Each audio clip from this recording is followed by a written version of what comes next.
दोस्तों, आज की वीडियो में हम एक्सप्लेन करने जा रहे हैं हॉलीवुड की एक मूवी जिसका नाम है आर्कटिक। ये मूवी 2018 में रिलीज हुई थी और जब मैंने इस मूवी को देखा तो सच कहूं तो बहुत ही ज्यादा इमोशनल हो गया था, क्योंकि इस मूवी की कहानी इतनी ज्यादा शानदार है कि आपका भी दिल खुश हो जाएगा। तो चलिए शुरू करते हैं। इस कहानी की शुरुआत होती है एक आर्कटिक सर्कल से। यहाँ हम ओवरगार्ड नाम के एक पायलट को देखते हैं जिसका प्लेन अभी अभी क्रैश हो गया है और अब वो यहाँ पर फंस चुका है, इसीलिए वो काफी टेंशन में है। फिर वहाँ से बचने के लिए वो बर्फ में SOS का साइन बनाता है ताकि कोई रेस्क्यू टीम आकर उसे रेस्क्यू कर ले। उसके पास यहाँ से निकलने के लिए कोई मैप नहीं होता और उसे नहीं पता कि वो इस टाइम कहाँ पर है। इसके चारों तरफ सिर्फ बर्फ ही बर्फ है। उसे बस इस बात की चिंता सताती है कि वो यहाँ पर फंस न जाए और यहीं पर मर न जाए। उसके दूर दूर तक कोई भी इंसान नहीं होते। वो दिन भर किसी की मदद का इंतजार करता और रात को अपने प्लेन में जाकर सो जाता। एक दिन वो सुबह बाहर जाकर मछली पकड़ने के लिए ट्रैप लगाता है ताकि उसके खाने का जुगाड़ हो जाए। वो वहाँ से जो भी मछली पकड़ता है उसमें से सिर्फ एक खाता है और बाकी मछली को अपने आने वाले समय के लिए स्टॉक कर लेता है। ऐसा करते करते उसे 2 से 3 दिन बीत जाते हैं, लेकिन अभी तक कोई भी रेस्क्यू टीम उसे बचाने के लिए नहीं आई थी। वो हर रोज सुबह उठता, मछली पकड़ता और उसे खाकर अपनी एक बेकन मशीन को लेकर ऊंची ऊंची जगह पर जाकर सिग्नल लेने की ट्राई करता है ताकि कोई रेस्क्यू टीम उसके सिग्नल को देखे और उसे रेस्क्यू कर ले। ये एक ऐसी मशीन थी जिसके हैंडल को घुमाकर सिग्नल भेजा जाता था ताकि आसपास कोई भी वेकन मशीन या सैटेलाइट उसके सिग्नल को पकड़ ले और उसको पता चल जाए कि कोई मुसीबत में है। वो यहाँ आसपास घूमकर एक मैप भी बनाता है और हर उस जगह पर निशान लगाता है जहाँ पर बैठकर उसने वेगन मशीन को यूज किया था। अब धीरे धीरे करते करते 6 दिन बीत जाते हैं, लेकिन अभी तक किसी ने भी उसे ढूंढने की कोशिश नहीं की थी। और वो हर रोज एक जगह पर जाया करता था जहाँ पर उसने कुछ पत्थरों को सजाया हुआ था। वो हर रोज पत्थरों को साफ करता और उनसे कुछ बातें किया करता था। ऐसा लगता था जैसे उसने किसी को वहाँ पर दफनाया है। शायद हो सकता है उसका कोई पार्टनर रहा होगा जो उसी प्लेन में होगा और जो मारा गया होगा। एक दिन जब वो काम करके अपने प्लेन में वापस आता है तो वो देखता है कंटेनर को तोड़कर सारी मछलियां निकाली गई हैं। फिर वो अपने आसपास देखने लगता है पर उसे कोई भी दिखाई नहीं देता, लेकिन फिर उसका ध्यान पैरों की तरफ जाता है और वहाँ पर वो देखता है बड़े बड़े पोलर बियर के पैरों के निशान, जिसे देखकर वो काफी डर जाता है और अपने प्लेन में वापस चला जाता है। फिर वो सोचने लगता है कि यहाँ पर इतनी मुसीबत क्या कम थी जो अब उसे पोलर बियर का भी सामना करना पड़ेगा। अब उसे मौसम के साथ साथ पोलर बियर से भी खतरा था। अब अगले दिन वो अपनी मशीन को लेकर एक ऊंची पहाड़ी पर चला जाता है जहां से वह दूर दूर तक देखने लगता है। वहीं कुछ दूर उसे एक पोलर बियर भी दिखाई देता है और वो पोलर बियर भी उसे देख लेता है, लेकिन वह अपने रास्ते वापस चला जाता है। अब हर रोज ऐसा करते करते कई दिन बीत जाते हैं, लेकिन अभी तक कोई भी उसे रेस्क्यू करने के लिए नहीं आया था। इसका मतलब उसका सिग्नल किसी के पास पहुंच ही नहीं रहा था। उसे नहीं पता था कि वो कितने दिन तक यहाँ पर जिंदा रह सकता है। लेकिन तभी उसे एक हेलीकॉप्टर अपनी ओर आता दिखाई देता है। फिर वो उसके पायलट का ध्यान अपनी तरफ खींचने के लिए जोर जोर से शोर मचाता है और एक फ्लेयर गन निकालकर उसे जलाता है ताकि वो पायलट उसे देख ले और उसे बचा ले। और बिल्कुल ऐसा ही होता है। वो हेलीकॉप्टर के लोग उसे देख लेते हैं और उसको बचाने के लिए उसके पास आने लगते हैं। अब ओवरगार्ड काफी खुश हो जाता है, लेकिन अचानक से मौसम खराब हो जाती है और तेज तूफान शुरू हो जाता है। वो तूफान इतना तेज होता है कि जिसके कारण वो हेलीकॉप्टर वहीं पर क्रैश हो जाता है। ये देखकर ओवरगार्ड पूरी तरह से निराश हो जाता है और वह भागते हुए जाता है और उस हेलीकॉप्टर के पास जाकर चेक करता है। वो देखता है कि सर पर चोट लगने की वजह से पायलट की वहीं पर मौत हो गई है, लेकिन उसके साथ में जो एक लेडी थी जो उसकी पार्टनर थी वो अभी भी जिंदा है, लेकिन उसे गहरी चोट लगी थी जिसकी वजह से वो बेहोश हो चुकी है। फिर वो हेलीकॉप्टर में पड़ी हुई मेडिकल किट को निकालकर उस लड़की की ड्रेसिंग करता है, लेकिन वो लड़की अभी तक बेहोश होती है। फिर वो उस लड़की को वहीं पर छोड़ने के बजाय अपने साथ अपने प्लेन में ले आता है। प्लेन में आने के बाद उस लड़की को थोड़ा होश आता है। तब ओवरगार्ड उसका हाथ पकड़कर उसे कहता है कि थोड़ा जोर लगाकर मेरे हाथ को दबाओ, क्या तुम्हें कुछ फील हो रहा है? लेकिन वो लड़की ओवरगार्ड से कुछ पूछने लगती है, लेकिन ओवरगार्ड को उसकी लैंग्वेज समझ में नहीं आती। फिर ओवरगार्ड उस पायलट के बारे में बताता है कि वो पायलट अब जिंदा नहीं है। यह सुनकर वो लड़की फिर से बेहोश हो जाती है। फिर ओवरगार्ड अपनी डेली रूटीन के काम के लिए बाहर जाने से पहले एक नोट छोड़कर जाता है जिस पर लिखा होता है कि मैं जल्दी वापस आ जाऊंगा। फिर वो बाहर जाकर उसी क्रैश हुए हेलीकॉप्टर के पास जाता है और वो उस पायलट का अंतिम संस्कार करता है। उस पायलट की बॉडी को बर्फ में दबाता है और उसके ऊपर भी वैसा ही पत्थर रख देता है और उसके लिए प्रार्थना भी करता है। फिर वो हेलीकॉप्टर को चेक करता है और अपनी जरूरत का सामान उसमें से निकालने लगता है। उस हेलीकॉप्टर में उसे कुछ खाने का सामान भी मिलता है, लाइटर और वहाँ का एक मैप भी मिलता है और उसे वहाँ पर एक फोटो भी मिलती है। इस फोटो को देखने से उसे समझ में आता है कि ये जो पायलट था उस लड़की का हस्बैंड था और इनका एक बच्चा भी है। अब ओवरगार्ड ये सामान लेकर एक स्लेट पर डाल देता है। फिर वो वहाँ से निकलने से पहले हेलीकॉप्टर के साइड में लिख देता है कि स्टिल 2 पीपल्स आर अलाइव, और फिर वो सभी सामान को लेकर अपने प्लेन में वापस आ जाता है और फिर वो उस लड़की के जख्मों की ड्रेसिंग करने लगता है और ठंड से बचने के लिए वो स्टोव जलाकर अपने हाथों को सेकने लगता है। जिन हालातों से ये ओवरगार्ड गुजर रहा है उसे अपने आप में ही अब थोड़ा कमजोरी महसूस होने लगता है, लेकिन वो हार नहीं मानता और अपने मैप को निकालकर उस हेलीकॉप्टर में मिले मैप से मिलाता है। उस मैप से उसे पता चलता है कि आसपास में रेस्क्यू पॉइंट भी बने हुए हैं और फिर अचानक से उसने जो बाहर में मछली पकड़ने के लिए ट्रैप लगाया था उसमें से कुछ आवाजें आने लगती हैं। फिर जब वो बाहर आकर देखता है तो उसमें एक बड़ी मछली फंसी होती है। फिर वह उस लड़की को भी थोड़ा होश में लाता है और उसे भी खाना खिलाता है, लेकिन वो लड़की कुछ खास रिस्पॉन्ड नहीं करती क्योंकि वो अभी तक अच्छे से होश में नहीं आ पाई है। अब वो ओवरगार्ड फिर से अपनी मशीन को लेकर चला जाता है सिग्नल भेजने के लिए, लेकिन हर रोज की तरह उसे फिर से कोई भी रिस्पॉन्ड नहीं मिलता। देखते ही देखते वहाँ कुछ दिन और बीत जाते हैं। उस लड़की की तबीयत और भी ज्यादा खराब हो गई है और उसे अभी तक होश भी नहीं आया था और मेडिकल किट में मिली दवाइयों का भी उस पर कोई असर नहीं हो रहा था। अब ओवरगार्ड यहाँ से निकलकर पास वाले रेस्क्यू पॉइंट पर जाने का फैसला करता है ताकि टाइम रहते ही इस लड़की की जान को बचाया जा सके। अब वो मैप लेकर इस पर एक रास्ता बनाता है और काफी सारी मछली स्टोर करके अपने साथ रख लेता है ताकि रास्ते में अगर उसे भूख लगे तो भूखा ना रहे।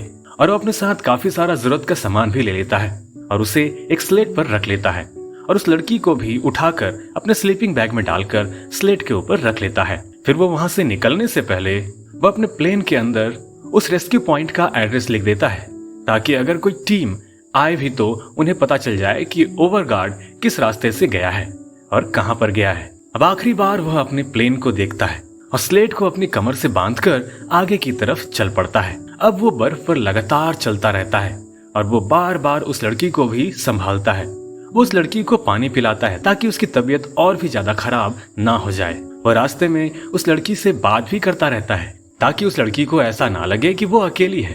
वो जैसे जैसे रास्ता तय करता है अपने मैप के ऊपर निशान लगा देता है। अब चलते चलते दिन ढल जाता है, इसलिए वो एक जगह पर रुककर वहां पर बर्फ के अंदर एक गुफा बनाता है। गुफा बनाकर अब वे उसके अंदर सोने के लिए जाते हैं और वो स्टोव की मदद से कुछ खाना भी बनाता है। फिर वो दोनों खाना खाते हैं और आराम करते हैं। अगले दिन फिर से वो अपने सफर पर निकल पड़ता है। यहाँ का टेम्परेचर -30 से -40 डिग्री सेल्सियस तक होता है, लेकिन वो फिर भी हार नहीं मानता और चलते जाता है। उसका ये सफर काफी मुश्किल भरा था। चलते चलते वो एक ऐसी जगह पर पहुंच जाता है जहाँ पर वो कुछ दिन पहले ही आया था और उसने यहाँ पर रस्सी और कुछ सामान छोड़ा था। वो उस सामान को भी लेता है और आगे बढ़ जाता है। वो धीरे धीरे आगे बढ़ता रहता है और थोड़ी ही दूर आगे जाने पर उसे एक पहाड़ी नजर आती है। वो उस पहाड़ी को देखकर काफी हैरान होता है क्योंकि उस मैप के ऊपर ऐसी कोई भी पहाड़ी नहीं थी। अब वो सोच में पड़ जाता है कि कहीं वह गलत रास्ते में तो नहीं आ गया। अब वो लड़की को वहीं छोड़कर खुद अकेला ऊपर जाकर देखता है कि पहाड़ी के पीछे क्या है। वहाँ पर बिल्कुल साफ रास्ता होता है, यानी कि आगे का सफर बिल्कुल आसान था। लेकिन अगर यहाँ पर कुछ मुश्किल था तो वो था उस लड़की को और अपने सामान को इस पहाड़ी के उस पार ले जाना। वो बार बार ट्राई करता है, लेकिन बार बार ही वो उस लड़की को ऊपर पहुँचाने में फेल हो जाता है। उस लड़की का वजन ज्यादा होने के कारण वह पहाड़ी पर चढ़ नहीं पाता और बार बार नीचे गिरने लगता है। अब बार बार नीचे गिरने के कारण वो निराश हो जाता है और इस रास्ते से जाना कैंसिल कर देता है। फिर वो मैप में दूसरा रास्ता ढूंढता है, लेकिन दूसरा रास्ता थोड़ा लंबा होने वाला था। इस रास्ते से 2 दिन लगते, लेकिन दूसरे रास्ते से 5 दिन लगने वाले थे। लंबे रास्ते से जाने पर उसे 2 चीज का खतरा था। एक तो उसके पास खाना कम था और दूसरा उस लड़की की जान कभी भी जा सकती थी। लेकिन उसके पास कोई और रास्ता ना होने की वजह से वो ठान लेता है कि वो नए लंबे रास्ते से जाएगा। दिन फिर से ढलना शुरू हो जाता है और आगे जाकर उसे एक गुफा नजर आती है। फिर वह उस गुफा में आज रात गुजारने का फैसला करता है और खाना बनाकर खुद खाता है और उस लड़की को भी खिलाता है। वो देखता है कि उस लड़की की हालत पहले से ज्यादा खराब हो चुकी है। अब उस लड़की का शरीर काला पड़ना शुरू हो गया था, जैसे उसका खून जमना शुरू हो गया हो। लेकिन वो कुछ कर नहीं पाता और सुबह होने का इंतजार करता है। देखते ही देखते उसके स्टोव की गैस भी खत्म हो जाती है। लेकिन इतना ही सब कुछ काफी नहीं था। ठीक उसी समय उसे बाहर से गुर्राने की आवाज आती है। जब वो चेक करता है तो वो देखता है कि बाहर पोलर बियर आ गया है। उसे देखकर वो काफी डर जाता है, लेकिन वो बिल्कुल शांत रहता है ताकि पोलर बियर को पता न चल सके कि यहाँ पर कोई है। लेकिन उसी समय लड़की को खांसी आ जाती है और उस पोलर बियर को पता चल जाता है कि यहाँ पर कोई तो है। फिर पोलर बियर अंदर आने की कोशिश करता है, लेकिन गुफा का दरवाजा छोटा होने के कारण वो अंदर नहीं आ पाता। अब पोलर बियर बर्फ को तोड़कर अंदर आने का रास्ता बनाता है, तो वो ओवरगार्ड अपने सामान के अंदर से कुछ ढूंढता है ताकि वो बियर को भगा सके। और तभी उसे अपनी फ्लेयर गन मिल जाती है और उसे जलाकर वो बियर को भगा देता है। इस हादसे के कारण ओवरगार्ड काफी डर जाता है। अब अगले दिन वो गुफा से बाहर निकलता है और आसपास चेक करता है कहीं वो पोलर बियर आसपास तो नहीं। फिर वो चुपके से अपना सामान और उस लड़की को लेकर वहां से निकलने लगता है। आगे चलकर फिर से तूफान आ जाता है और उसे चलने में काफी मुश्किल होती है। उसे अब कुछ दिखाई भी नहीं देता। अब वो उस लड़की को नीचे उतारकर स्लेट को अपने सामने खड़ा कर लेता है ताकि तूफान की ठंडी हवा से बच सके। अब ओवरगार्ड उसी लड़की के साथ उसी स्लीपिंग बैग के अंदर लेट जाता है ताकि खुद को जिंदा रख सके। थोड़ी देर बाद जैसे ही तूफान रुकता है, वो अपने बैग से बाहर आता है और अपनी स्लाइड को सीधा करके लड़की को फिर से उस पर लेटाकर अपने रास्ते चल पड़ता है। फिर उसे याद आता है कि काफी समय से उस लड़की ने पानी नहीं पिया है। फिर वो रुक के उसे पानी पिलाता है, लेकिन उस लड़की की हालत इतनी ज्यादा खराब हो चुकी थी कि वो लड़की जब खांसती है तो उसके मुंह से खून निकलने लगता है। अब ओवरगार्ड उसके जख्मों को चेक करता है, जिससे उसे पता चलता है कि इसे इन्फेक्शन हो गया है। अब उसे ये एहसास होने लगता है कि ये लड़की मरने वाली है। अब ओवरगार्ड समझ जाता है कि इस लड़की को आगे ले जाने का कोई फायदा नहीं है। अगर इसे ऐसे ही ढोता रहा तो वो भी जल्दी ही मारा जाएगा। इसलिए वो उस लड़की को वहाँ पर छोड़कर आगे जाने का फैसला करता है। अब वो अपने सामान को लेता है और आगे चलने लगता है। थोड़ी दूर जाते ही वो एक गड्ढे के अंदर गिर जाता है और बेहोश हो जाता है। उसे काफी चोट लगती है, लेकिन थोड़े टाइम के बाद जब उसे होश आता है तो वो देखता है कि उसका पैर एक पत्थर के नीचे दब चुका है। बार बार कोशिश करने पर भी वो वहां से बाहर नहीं निकल पाता। अब वो वहां पर रोने लगता है और मायूस हो जाता है। वो सोचता है कि भगवान और कितनी परीक्षा लेगा। वो यह भी समझ जाता है कि अब उसकी भी आखिरी घड़ी नजदीक है। फिर तभी उसे अपनी गलती पर पछतावा होता है। वो सोचता है कि उसे उस लड़की को तब तक नहीं छोड़ना चाहिए था जब तक वो मर नहीं जाती, बल्कि जब तक वो जिंदा है उसे उस लड़की की हेल्प करनी चाहिए थी और पूरी कोशिश करनी चाहिए थी कि वो उस लड़की को बचा सके। बस फिर क्या, वो उस लड़की को बचाने की ठान लेता है और पूरी हिम्मत से